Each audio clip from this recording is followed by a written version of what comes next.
Hey folks, welcome back to another Genshin Impact video, and I did want to talk a bit about Kamisato Ayato, right? His banner drops later today, which I will, as usual, be pulling on. I can't wait to actually get him, right? I like him a lot so far, right? Again, we still have to see all the stories and details, but so far from what I've seen, character, trailer, demo, all that stuff, I like him a lot. So we will be pulling again for him live whenever he comes up on NA, so stay tuned for that. Anyways, let's get into his kit. So again, do keep in mind, none of this is 100% confirmed yet, right? It's just what we know from, early rumors and stuff, right? So like the specific numbers and stuff is, I guess they basically revealed like the kit wise, right? The skills and all that stuff, but again, some of the constellations here and there, the numbers, nothing's final until obviously the release of the game. But let's get a preview and just see if he's worth pulling for, right? Obviously, in my opinion, generally, if you really like a character, right? If it's your favorite character, you should always go for it, right? Because these characters do take a while to rerun, right? What was the last time Venti came back? It was like almost a year ago, I want to say, something like that. I don't know, maybe a bit earlier. But yeah. So if you really like Ayato, go for it. But otherwise, say, if you're missing a damage ability, maybe a good one to pull on. Let's go over it. So if you go over his basic kit, right? Again, these stats subject to change, but it looks like he is most likely going to at least, ascend with crit damage. So there's that, right? At least, I'd be very surprised if they change that. So yeah, that's one thing, right? He ascends with crit damage. If you look at his talents, he's not really going to be a normal attack dealer. Oh, well, that's not the right way to put it. He's not going to be an auto, right? He's not going to really rely on his auto that much. Not really going to rely on his charge attack that much. Here's where the bulk of his kit, if you are running him as a main DPS, because he is going to be a main DPS, right? Although I guess in some scenarios, you could sort of run him as like a off-field sub DPS, but again, like his E just takes a decent amount of on-field time, right? So he's most likely, for most people, he's going to be a main DPS, right? So it's his E. We've all seen what his E does. He does that really cool thing with his water slashes and stuff.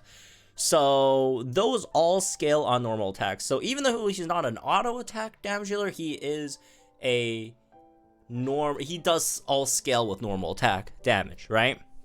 All this again is scales on his normal attack. Let's go to level 9. I guess it's easier to see. Skill attributes. So he enters the state which attacks the opponent relentlessly with these quick, little water slashes, and you can't really move, it seems, when you're using the skill, right? And also, after it hits an opponent, it'll give you a stack, right, which increases your, attacks, those specific, E attacks, based on your current max HP, right? And it's at level 9, that's 1.03% of your max HP per stack, which is actually really nice, right? So it makes it so that if you do roll, some artifact pieces on him, and then you have like an overall good artifact, but then sometimes it rolls into like an HP percentage, that's actually not a complete L, right? It's not a complete L. It does still, we'll have to see the calculations to see if it's really, if it's better to take HP percentage than maybe like attack percentage, which I slightly doubt, but again, we'll see the numbers. But yeah, it won't be like a complete, terrible thing to happen. If it does somehow you unfortunately roll into HP percentage, it could actually be a relatively, not as bad thing, right? So yeah, that's basically what it is, right? You just enter the state for 6 seconds, you do a bunch of these normal attack slashes, and yeah, it has a 12-second cooldown. So yeah, you're gonna be on field every 6 seconds for 6 seconds, right? For Ayato over here. And then your Q is basically Gaiu's Q, but like Hydro, right? It drops like these water slashes things instead, flowers, whatever, right? Bloom Water Blades, it's called. which is you guys know Gaiu's ult, right? So it's basically that, but hydro, just like a field, drops some, you know, water damage, applies hydro, all that stuff. So it would be really interesting if you do run this alongside Gaiyu, so you get it like a continuous field of this water and cryo that like just, you know, freezes the opponents, right? That would be kind of fun. It is an 80 energy cost skill though, so, or burst, so it does cost you a bit, as most Inazuma characters do, right? So that's basically that, right? So let's see what else. All right, let's just talk about like C0, right? C0 Ayato, is he really worth pulling for? If you do really want a hydro main DPS, this could be a possibility. Again, we don't know the exact number, so we won't really know until the exact numbers come out. We have some calculations, and then we'll see, well, is this guy a better hydro DPS, or is something like Child, right? Tartaglia a better hydro DPS. But both, you know, he does seem at least a pretty competent hydro DPS. The only thing is you have to, one thing that I don't really like about him is if you look, like, again, a lot of his damage does come from this normal attack scaling stuff, but he also does have his ult. So when you're looking at like talents, or not talents, like stuff like artifacts, right? Some certain artifacts, like the newest artifact, that seems like it's for him, right? But like it really only just buffs, outside of the 2-piece, but like the 4-piece bonus, it really only just buffs your E damage rather than the Q damage, which again isn't like a big deal. I mean, you see Gaiyu builds, you know, to go with that either, and it's still fine and all, right? But I guess that is something to consider when, you know, looking for your artifacts and or weapons, right? So what type of player would benefit from, I guess, Ayato? I think it's players that do have characters like a decent like Kea or a Rosaria, just some like, you know, off-field cryo applier, right? So if you want to run a freeze comp, that would be nice. Vape, I feel it kind of depends on his ICD, right? We'll have to see. And Electrocharge should be really good for him as well, I feel, as long as, you know, you could have the enemies to do it. One thing that this banner is actually really nice is the banner units on this banner actually fit him relatively well. Like these are the 4 stars on his banner. So if you do pull on this banner, right, you will be getting some really nice 4 stars that pair with Ayato, right? Yunjin's very good with Ayato because Yunjin is a normal attack support, right? And again, he is a character that does scale off of normal attacks, and we'll have to see the numbers when it comes out, if because Yunjin is generally more flat attack, right, rather than, you know, the multipliers, right? So we'll have to see if that's really better than like some other you know, supports that do buff upon multipliers. But Yunjin, regardless, still gonna be really good, especially, you know, if you have like C6, you get a attack speed buff as well, so hopefully that can maybe get you a few more extra slashes in for each E, right? Sucrose is gonna be always good for the fact that you know, just a verdescent, group some enemies together, which could be also very good for his ult as well, right? If you want quadratic scaling, potentially on his ult. Right? Again, we don't 100% know, right? But it seems like it could, you know, potentially happen, right? Because we don't know exactly every details of his Q, right? But group some enemies together, drop the Q, hopefully get some really large group damage in there, and then Xiangling is just good as a power DPS. Again, depends on the ICD. Right, in terms of if Vape's really gonna be, you know, that great for him, but we'll see, right?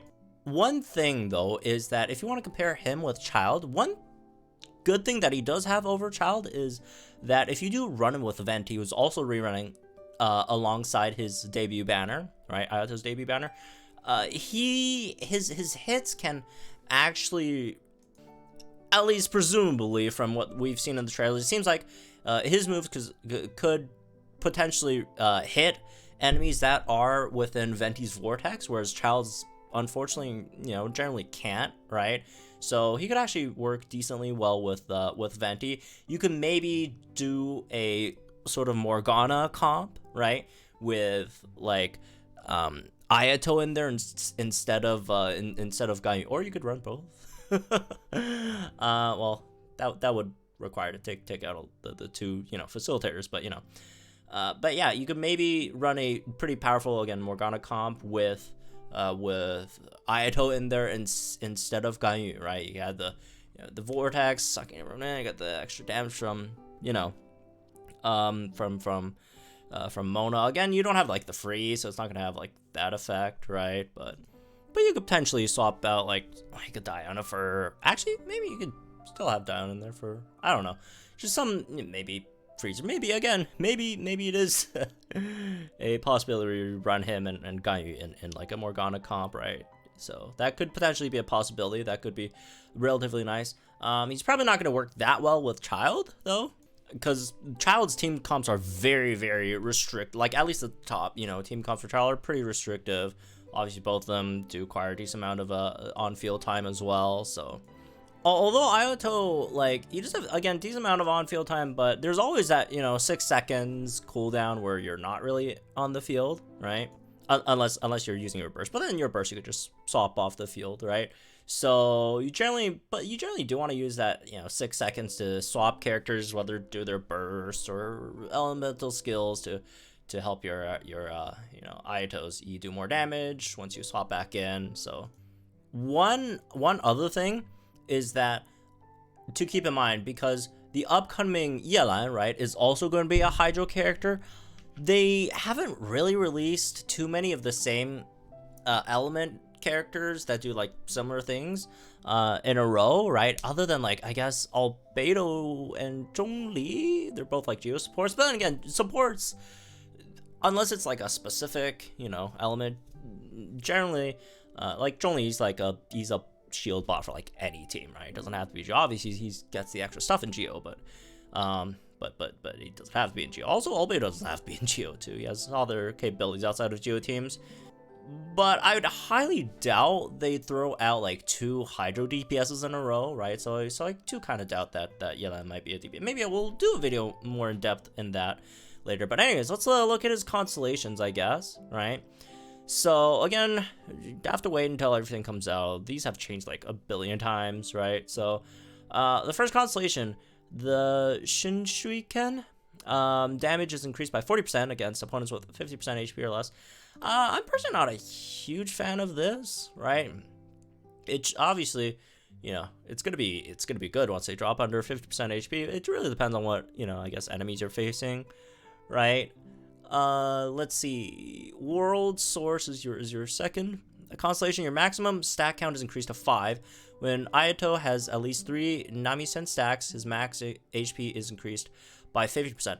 This is the one I like. His C2 I actually really like. In previous video when I was talking about Constellation, someone said, his Constellation suck. I disagree. Again, we'll have to see the exact numbers when it all comes out. But this could potentially be really, really good, because first of all, you're increasing your stacks, overall stacks to 5, so you're getting 1 extra stack of your, the extra HP, percentage bonus, and then on top of that, after 3, you get an extra 50% onto your HP, which then translates to even more damage, right? So I do like a C2 a lot. C3s for, it's just everyone's has that, right? C3 says E.